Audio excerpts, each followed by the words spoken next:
से हम परदेसी हो गए। नमस्कार, जोहार। आप देख रहे हैं जी भारत और मैं हूं आपके साथ विकास कुमार। झारखंड में जर जंगल जमीन की बात करने वाली की सरकार बनी थी, यानी कि जेएमएम की सरकार बनी थी।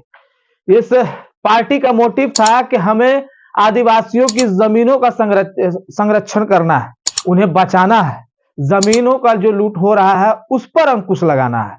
लेकिन अफसोस कि झारखंड के सरकार यानी हेमंत सोरेन खुद ही जमीन घोटाले में फंस गए।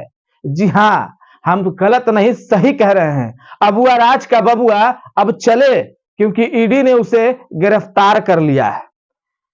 ईडी ने जमीन घोटाले समेत कई अन्य मामले में हेमंत सोरेन को गिरफ्तार किया है। बता दें कि पूछताछ के लिए कई बार उन्होंने समन भेजा था, जिसके बाद उसकी एक तिथि मुकर्रर की गई और हेमंत सोरेन के तरफ से जवाब दिया गया कि आप उस दिन आकर के हमसे पूछताछ कर सकते हैं। ईडी की टीम उस दिन वहां पहुंची, सीएम आवास पे वहां पूछताछ की गई। पूछताछ के बाद से ही कयास लगाया जा रहा था कि हेमंत सोरेन की मुश्किलें बढ़ती जा रही है। तकरीबन 300 सवाल लेकर के ईडी वहां पे पहुंची थी और इन 300 जो सवाल पूछे गए थे उसमें उन्होंने संतोषजनक जवाब नहीं दिया था, जिसके बाद ईडी समेत दिल्ली पुलिस रांची पहुंची। साथ ही साथ जब उनके उसी दरमियान जो है सीएम गायब हो गए, जिसके बाद भाजपा के तौर से थाने में मामला भी दर्ज कराया गया और बाकायदे उसके ऊपर राशि भी रखी गई कि हमारे झारखंड के जो मुख्यमंत्री हैं वो गुम हो गए हैं और जो कोई खोज कर देगा उसे इनाम के राशि भी मिलेगी। कह सकते हैं कि झारखंड के राजनीतिक गलियारे इन दिनों मजाक बन के रह गया था।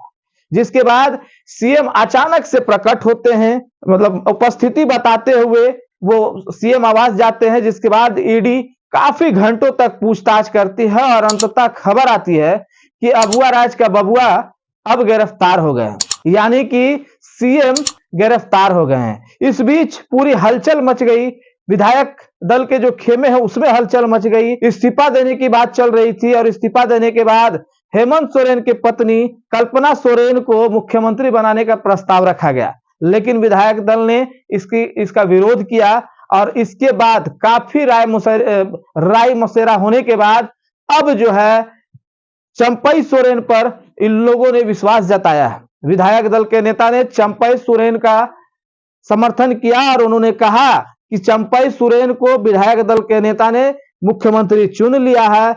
इसको लेकर के इसका स्पष्टीकरण सूबे के जो स्वास्थ्य मंत्री हैं बन्ना गुप्ता, वो आकर के कह रहे हैं। हम आपको सुनाते हैं कि बन्ना गुप्ता क्या कुछ कह रहे हैं।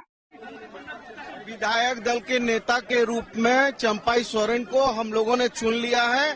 महामहिम राज्यपाल महोदय से निवेदन करने आए हैं कि उनको ओथ कराएं। तो सुना आपने कि बन्ना गुप्ता ने क्या कहा। उन्होंने कहा है साफ तौर से कि हमने चंपई सोरेन को मुख्यमंत्री चुन लिया है और राज्यपाल महोदय से इसे जल्द से जल्द पारित करा। लेकिन जिस समय इसकी समर्थन की बात आई, उस समय 48 विधायकों का समर्थन था इंडिया गठबंधन के पास, यानी कि जेएमएम की सरकार जब बन रही थी उस समय महागठबंधन के तरफ से 48 विधायकों का समर्थन था, जिसमें से आज एक विधायक घट गए, यानी सीता सोरेन ने पीछे हट गया। और जैसे जब वहां पे इन लोगों ने दावेदारी पेश की तो पता चला 47 से अब 43 हो गया। धीरे धीरे विधायकों की संख्या घटती जा रही है। ऐसे में सबसे बड़ा सवाल है, क्या झारखंड कब तक बिना सरकार की चलेगी? क्योंकि इस्तीफा देने के बाद सीएम का उनकी गिरफ्तारी हो गई और अभी तक कोई भी सरकार या फिर सीएम की कुर्सी पर नहीं विराजमान हुए। तो ऐसे में ये एक बड़ा मुद्दा बन गया है झारखंड में। क्या अब राष्ट्रपति शासन लागू होगा या फिर विधायक दल के जो नेता हैं वो अपनी मजबूती से दावेदारी पेश करेंगे? क्योंकि राज्यपाल से ये लोग मोहलत मांग रहे हैं और राज्यपाल जो है पूरी तरीके से इन लोगों ने साफ इनकार कर दिया, मोहलत नहीं दी जाएगी। तो ऐसे में सबसे बड़ा सवाल ये भी प्रश्न उठता है, क्या फिर से झारखंड में विधायकों का खरीद फरोख्त की सिलसिला शुरू होगा? क्या होगा इस बार झारखंड की राजनीति और क्या इस राजनीतिक गलियारे में क्या कुछ होने वाली है और झारखंड की राजनीति किस और करवट लेगी? आप कमेंट बॉक्स में जरूर बताइएगा। तब तक हमें और हमारे पूरे टीम को दीजिए इजाजत। नमस्कार।